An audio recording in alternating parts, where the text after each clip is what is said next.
All right, we're back. We have. I'm gonna call this a health report. Since we're changing it up a little bit, this is from May 2025 to August 2025.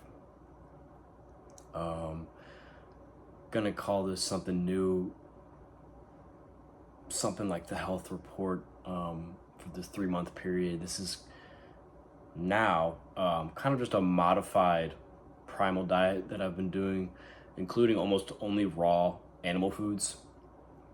So pretty much like 95% raw on the day to day, and then in addition, other alternative health practices now, or at least trying to and starting, such as some herbal remedy stuff, also other hydration techniques.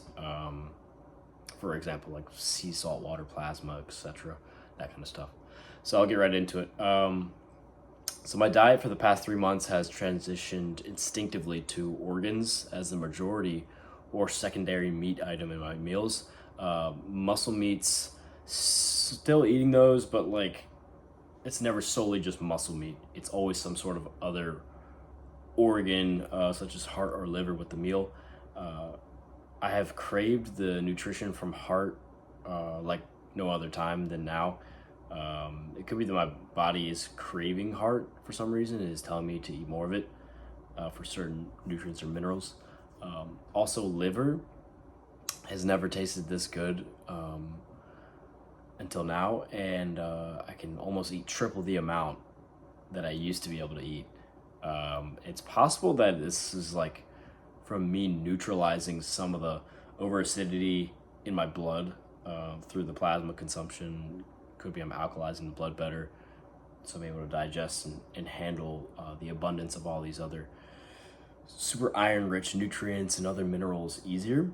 That's what I've been thinking over the past months. I'm not really sure though. I've also been able to get really good quality beef organs from a local source to the new place I moved to, closer to some farms. Problem is, it is frozen right now,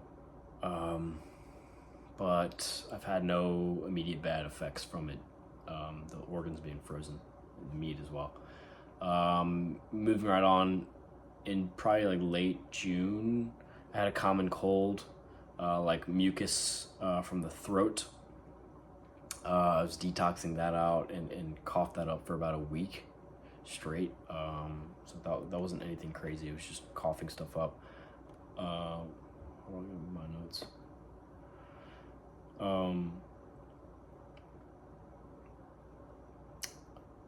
Okay, and then moving to the segue of it. So then I had a sore throat.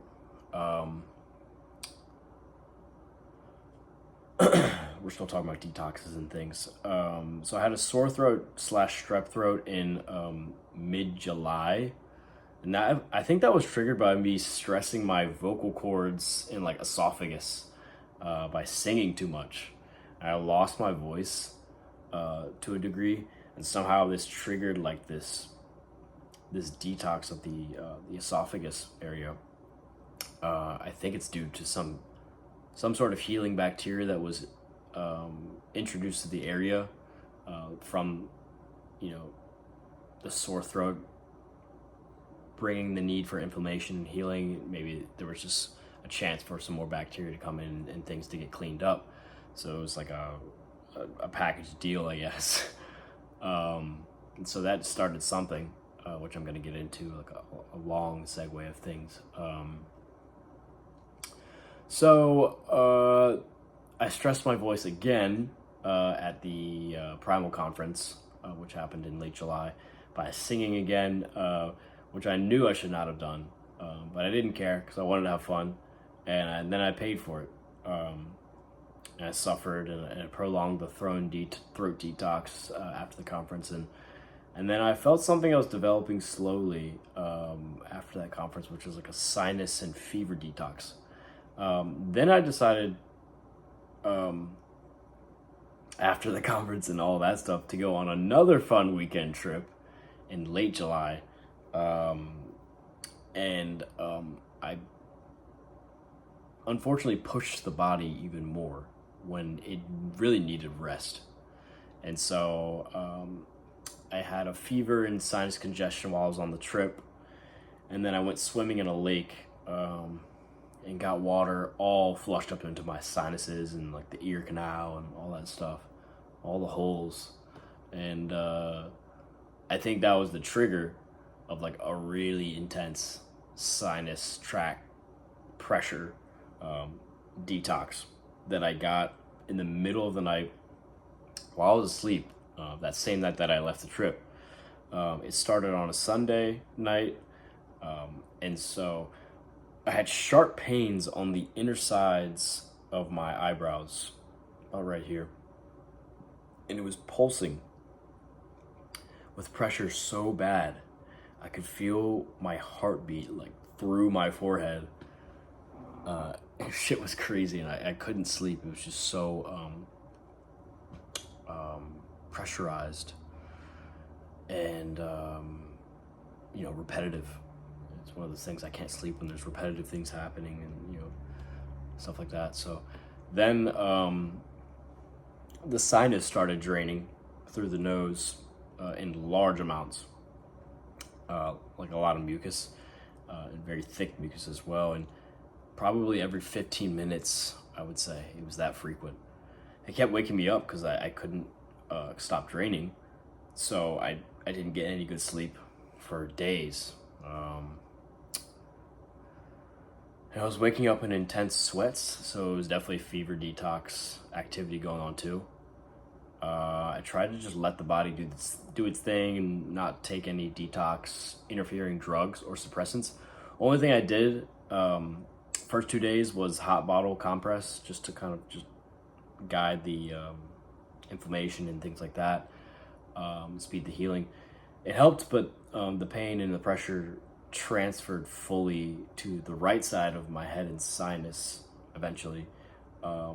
It got so bad on the third day that it closed my right eye, made it so swollen to where I could barely see out of it. That was kind of trippy. And the opening, in opening the eye, trying to open it, it hurt extremely bad, so I didn't want to force anything. So I let it do its thing. I ended up reaching out to my local neighbor who shares the land with me, and she harvested and gifted me some local wild herbs that are good for triggering flushing of the sinus, and especially if you have congestion.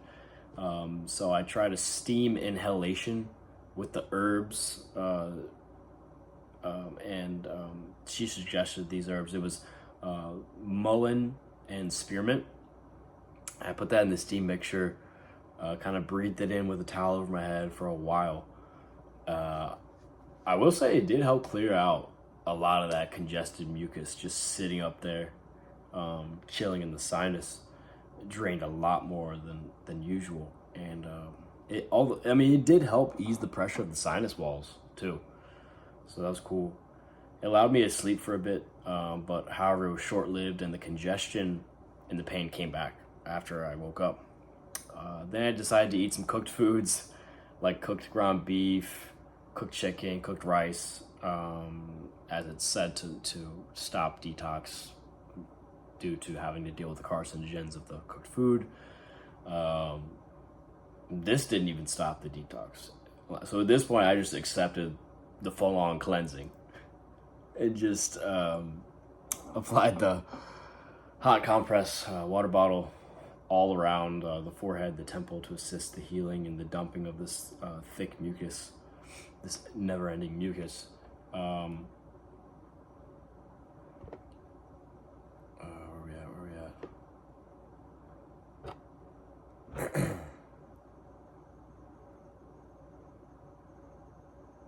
Yeah. The entire episode of this detox, it lasted about 7 days, which I thought was gonna be like a 2-day detox, but yeah, I just kept going. I can confidently say I output about a gallon of mucus after the whole week was over. Like, so much was cleansed out, and I feel better. I do. I do still feel like I'm recalibrating my sinus tract and the ear canal as well. Um,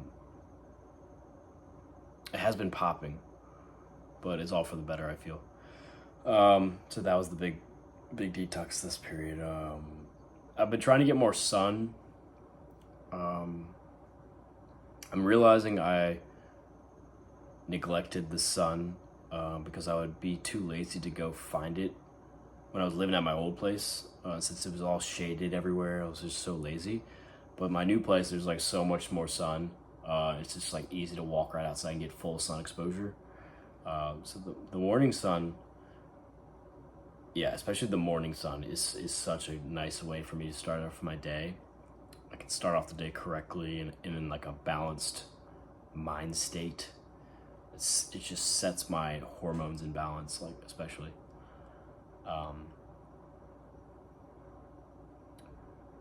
But I don't. What is it? I think I was at. Hold on, sorry. Yeah, just making sure I got my notes right. Yeah, I don't know what new holistic practices I'll experiment with next. But for now, it's been pretty calm as far as experimentation because I've been so busy this summer. But I can say for the most part, I've been pretty level-headed and at peace with the rural environment I'm living in now, and food has been great. Sun has been full exposure, so I can't complain. And yeah, I can't ask for much more right now. But I'll see how this makes me feel, for better or worse, in the next months. I don't like to kind of just cold turkey, try 1,000 things every week. It's just kind of pick a couple things, work through them for a couple months, and find a slight routine. Nothing's too strict, but find something where you can frequent certain protocols or patterns and things to really test them out good. So we'll see where I get there. Yeah, we're just we're coasting. Two noticeable things that I do want to work on externally that I've noticed. I still have. It's getting dark now. You can't even see, but I'll tell you. I still have noticeable eye bags developing. I need to deal with that. I'm not sure what it is. It could be still liver functioning issues, bile issues, over acidity issues. So maybe they'll all get addressed at once. It's hard to say. It's hard to pinpoint, what the issue is going to be exactly causing that. Also, my hair has been just all over the place. Like some areas are getting thicker, some are getting thinner. Very confusing. I think I'm just going through so many detoxes of the skin and things that I've gotten a little bit dandruff too, which I rarely get dandruff. So certain things are coming out.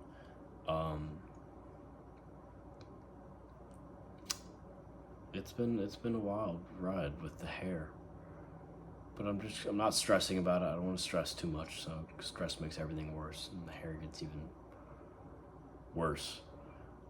So hopefully I can cut back on some detox, but still allow blood flow to get through. Yeah, if you guys have any suggestions on things like solving external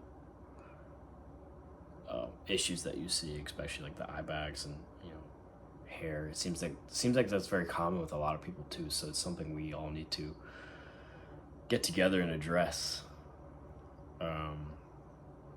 Could be some environmental stuff being let's just say deployed on us as well. I'll leave it at that, but yeah, catch you next time.